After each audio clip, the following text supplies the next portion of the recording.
Ranking Member Gillibrand. Thank you, Mr. Chairman.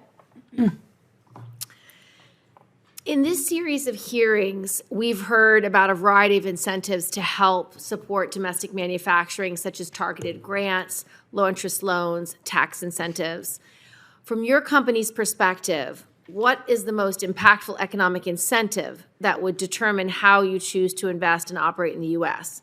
What is the most significant factor currently limiting your ability to operate in the U.S.? And how do current procurement rules shape the market as a race to the bottom? How would purchasing and procurement signals from the federal government impact domestic manufacturing capability? You can start with Tom and go across. Thank you, Ranking Member Gillibrand. For me, it's all about volume.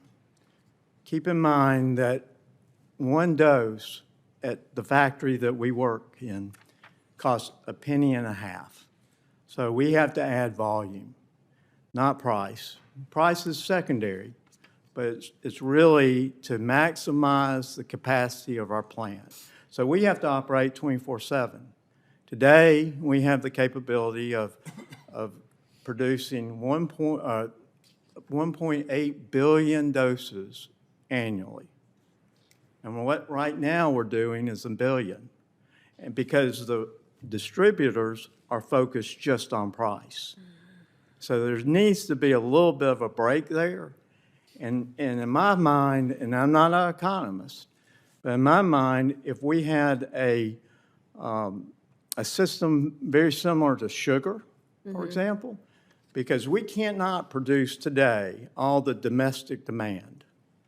But if we had a carve-out, a marketplace where you had priority, and if we are producing in the United States and we fulfill our total demand, that would help us tremendously. Interesting. Alan?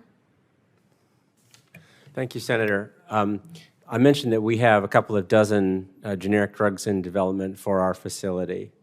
Some of those are products that are selling right now at prices that, frankly, in the U.S., you couldn't buy an empty glass vial and fill it with sterile water for that price. Got it. So we're developing these products, but we don't expect to sell them unless and until there's a drug shortage. But as Mr. Neely says, if you have a pharmaceutical manufacturing facility, you'd like to run it full. That makes it efficient and amortizes the cost of all of your personnel and quality over more units. There are a lot of drugs that at today's prices we can make competitively in the U.S. But for those very low-cost drugs, which are also some of the most essential products, we've got to create a consistent demand for U.S. product. Mr. Cashman? Thank you, Senator Gillibrand. The federal government, in the case of amoxicillin, has structured all recent contracts as small business set-asides. And this policy exists for good reasons, helping small businesses compete against larger corporations.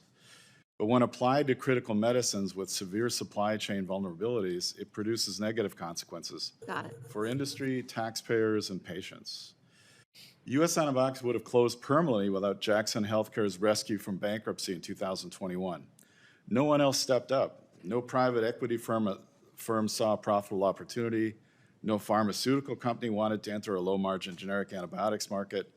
Jackson Healthcare viewed this acquisition as a national security imperative, not a money-making proposition. Because now, with this patriotic investment, we're effectively barred from selling to the federal government as a prime contractor. The government's rules prevent only American manufacturers from competing while allowing foreign competitors, often subsidized by their own government, to dominate federal procurement. Dr. Edwards.